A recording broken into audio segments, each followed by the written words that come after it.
Welcome to we share channel. எங்களின் அறம்சார் பகிர்வுக்கு ஒரு அன்பான அழைப்பு. இனிய நண்பர் வில்லியமுடன் இணைந்து உங்களோடு இந்த பகிர்வை பகிர்ந்து கொள்கிறோம். சாதனைகளை கொண்டாடுவோம். நமது சாதனைகளை நாம் மதிக்க வேண்டும். இப்போ சமீபத்தில் நடந்த உலகக்கோப்பை, கால்பந்து உலகக்கோப்பை நீங்கள் பார்த்துருப்பீங்க. அதில் யார் ஜெயித்தாங்கன்னு உங்களுக்கு தெரியும். ஸ்பெயின் நாடு கடைசியாக ஜெயிச்சது. ஆனால் ஒரு நாடு குவார்ட்டர் ஃபைனல்ஸில், அதாவது காலிறுதி போட்டியில் தோற்றுவிட்டது. ஆனால் அந்த சாதனையை அந்த மக்கள் எப்படி கொண்டாடினார்கள் என்று பார்த்தால் அசந்து போய்விடுவீர்கள். நார்வே நாடு காலிறுதி போட்டியில் தோற்று போய்விட்டது. ஆனால் அந்த வீரர்கள் அந்த நாட்டிற்கு திரும்பிய போது ஒரு வெற்றி கொண்டாட்டத்தை அந்த நாட்டு மக்கள் செய்து காட்டினார்களே, அது மிகவும் பாராட்டுக்குரியது. ஏனென்றால் அதுவரை குவார்ட்டர் ஃபைனல் செல்லாத நார்வே நாடு இப்போது குவார்ட்டர் ஃபைனல் சென்று ஒரு சாதனை புரிந்ததன் காரணமாக அவர்கள் அதை கொண்டாடி தீர்த்தார்கள். இதுதான் நமது சாதனைகளை நாம் இன்னொருவரோடு இணைத்து பார்க்க வேண்டிய அவசியமில்லை. நாம் எந்த இடத்திலே முன்னேறி இருக்கின்றோம் என்று பார்த்து நமது சாதனையை கொண்டாட வேண்டும். என்னுடைய அனுபவத்தில் ஒரு இன்டர்வியூ ஒன்று நடத்தினோம். இது ஒரு அசிஸ்டண்ட்டுக்கான ஒரு இன்டர்வியூ. எனி டிகிரி படித்தவங்களை நம்ம அந்த வேலைக்கு அமர்த்தலாம். இப்படி ஒரு சீனிவாசன் அப்படிங்கிற ஒரு பையன் வந்திருந்தார். அவர் டிகிரியெல்லாம் நல்லா முடித்து நல்ல மதிப்பெண்களோட பாஸ் பண்ணவர். நல்ல வேலையிலையும் ஒரு 3 வருஷம் எக்ஸ்பீரியன்ஸ்லேயும் இருக்கிறாரு. அவர் எங்ககிட்ட அந்த நேர்முக தேர்வுக்கு வந்தபோது அவர்கிட்ட ஒரு சின்ன கேள்வி கேட்டோம். இதுவரைக்கும் நீங்கள் செஞ்சதில் எதை பெருசாக சாதனைன்னு நினைக்கிறீங்க அப்படின்னு. அவர் டிகிரியெல்லாம் வாங்கியிருக்கிறாரு. அதனால் அவர் போட்டியிலையோ அல்லது ஏதாவது பேச்சு போட்டி, விளையாட்டு போட்டி இப்படிலாம் பரிசு வாங்கினதை சொல்லுவார்னு நான் நினச்சிருந்தோம். ஆனால் அவர் திடீர்னு நான் +2 பாஸ் பண்ணது தான் சார் என் பெரிய சாதனை அப்படின்னாரு. அவர் +2ன்னு சொன்னது நாங்கள்லாம் சிரிச்சிட்டோம். அது நாங்கள் செய்திருக்கக்கூடாது, ஆனால் நாங்கள் சிரிச்சிட்டோம். நாங்கள் அப்புறம் திரும்பவும் கேட்டோம்.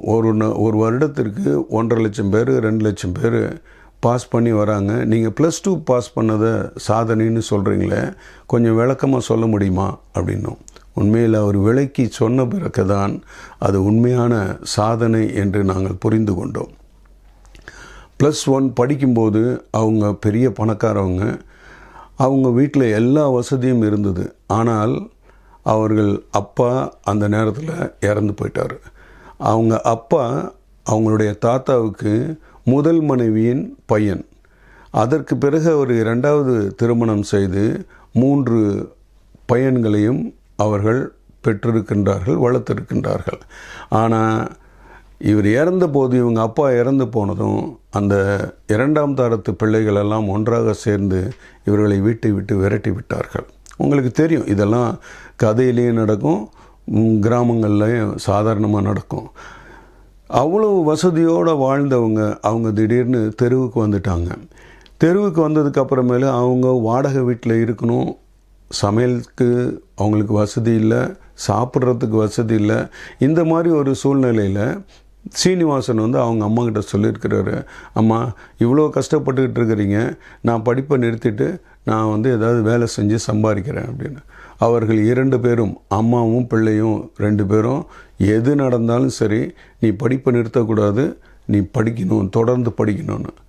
இந்த சந்தர்ப்பத்தில் அவங்க அம்மா 10 பாத்திரம் தேய்க்கிறதும், அயன் பாக்ஸு வச்சு துணிகளை தேய்ச்சி கொடுக்குறதும், இந்த பையன் பெட்ரோல் பம்பில் வேலை செய்கிறது, காலையில் நேரத்தில் போய் பேப்பர் போடுறது, இப்படியெல்லாம் அவங்களுடைய வயிற்றுக்கும் வாய்க்கும் போராடி கொண்டு இருந்த நேரத்தில் அவர் +2 முடித்தார். 2 வருஷத்தில் +2 முடித்தார்.